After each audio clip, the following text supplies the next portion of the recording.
Welcome to the Daily Globe. Please subscribe and hit the bell icon for more breaking updates. The world's longest undefended border is now the front line of an economic conflict. In October 2025, new U.S. tariffs on Canadian goods escalate a trade dispute threatening North American prosperity.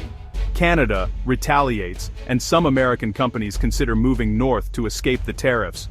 The USMCA, once a trade bedrock, now seems fragile. As Washington and Ottawa negotiate, the core question remains: can this partnership be saved, or is a new adversarial era dawning? For over a century, the US and Canada built the world's largest economic partnership, intertwined by trade, shared borders, and mutual prosperity. Agreements like NAFTA and the USMCA formalize this integration, making both nations stronger together. But tensions simmered beneath the surface, erupting with President Trump's America First approach and the renegotiation of NAFTA. By 2025, trust had eroded. What was once a model partnership now teetered on the edge of confrontation.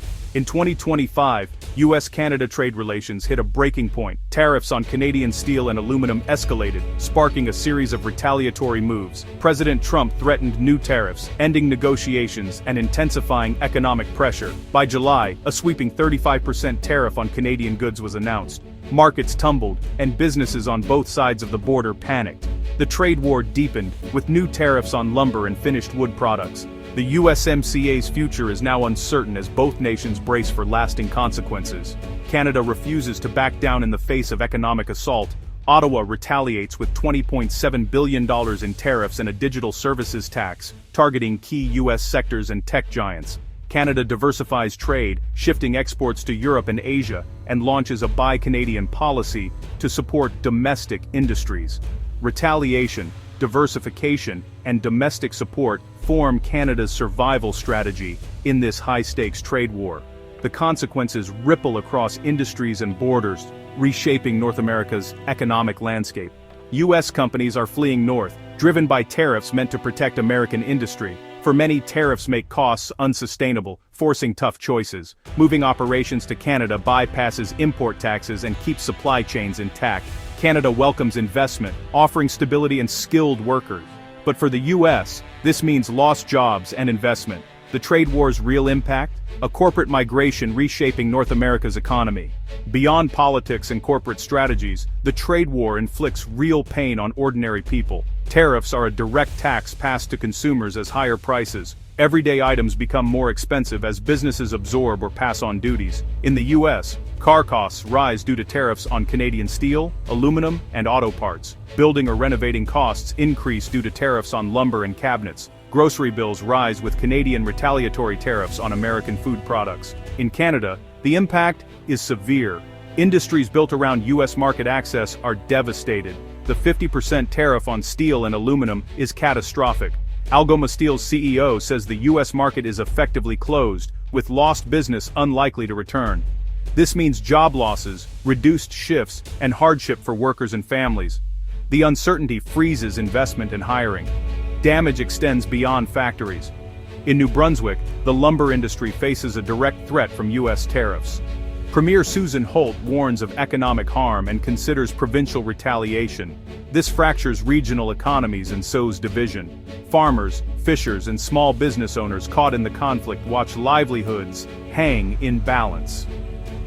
The human cost is anxiety and instability. Families on both sides question economic security once taken for granted. The integrated North American economy meant components crossed borders multiple times before assembly. This efficiency created jobs and kept prices low. The trade war dismantles that efficiency, replacing it with friction, cost, and uncertainty.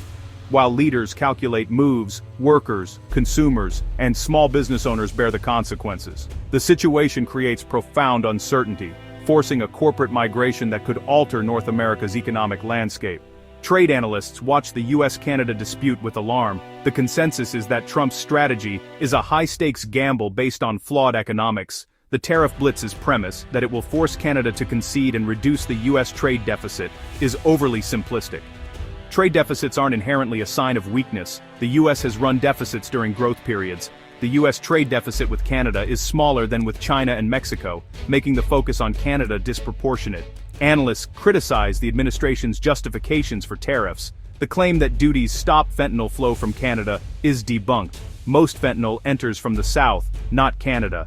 Using this as a pretext for a 35% tariff ignores facts and risks a harmful trade war. The disconnect between rationale and evidence suggests tariffs are political posturing, not sound policy. The long-term risk is destroying North American supply chains. Companies optimized operations based on seamless cross-border flow. Tariffs act as a sledgehammer to this network. Canada's trade diversification strategy is working, with companies finding new markets. Once new relationships are established, they may not revert to the U.S. Even if it ain't over, then if tariffs lift. The loss of business could be permanent, resulting in a less competitive manufacturing sector. Experts agree there are no winners in this trade war. Tariffs tax both American and Canadian consumers and businesses. They inflict pain on Canada but also harm the U.S. economy through higher prices and disrupted supply chains. The gamble is that economic pain will force Canada to bend before U.S. consequences become untenable.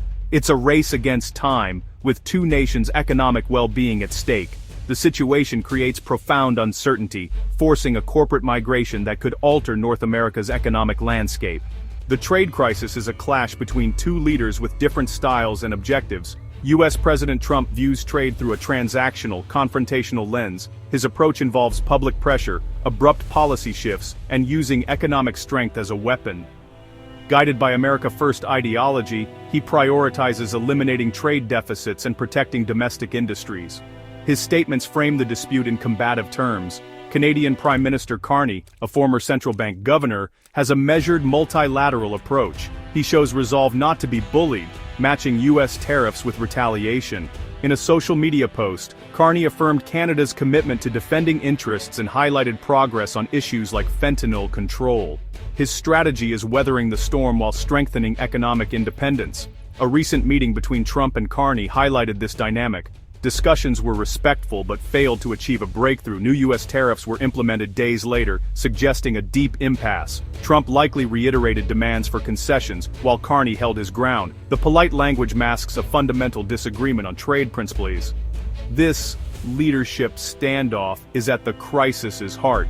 Trump believes Canada will eventually capitulate. Carney bets on Canadian resilience and U.S. economic pain forcing a rational approach. Canada is determined to forge its path, even if it means economic decoupling. The future of North American trade rests on which leader correctly calculates the other's breaking point. The situation creates profound uncertainty, forcing a corporate migration that could alter North America's economic landscape. This trade war involves high-stakes politics, intricate economic maneuvers, and real-world consequences. The U.S.-Canada trade war brings North America to a critical juncture. What began as trade disputes spiraled into a full-blown economic conflict. Trump's tariff strategy, intended to force concessions, triggered Canadian retaliation and destabilized markets. New tariffs on Canadian lumber mark another step toward mutual harm. Consequences extend beyond Washington and Ottawa. Consumers face higher prices, workers see jobs at risk, and businesses navigate unprecedented uncertainty. Intricate supply chains that made North America a powerhouse are dismantled. Trust underpinning the trading relationship is replaced by suspicion and hostility. As negotiations stall, the standoff between Trump and Carney defines the conflict. Each leader pursues a strategy based on different strength calculations. The future appears fraught with further conflict. Hope for normalcy rests on economic and political costs, compelling de-escalation. The trade war story is still being written, with its final chapter uncertain. Decisions in coming days will determine if the U.S. and Canada repair their relationship or continue toward separation. This moment is consequential for North America and global trade. We invite you to share your thoughts and experiences. How has this trade dispute affected you, your family, or your business? Join the conversation in the comments below.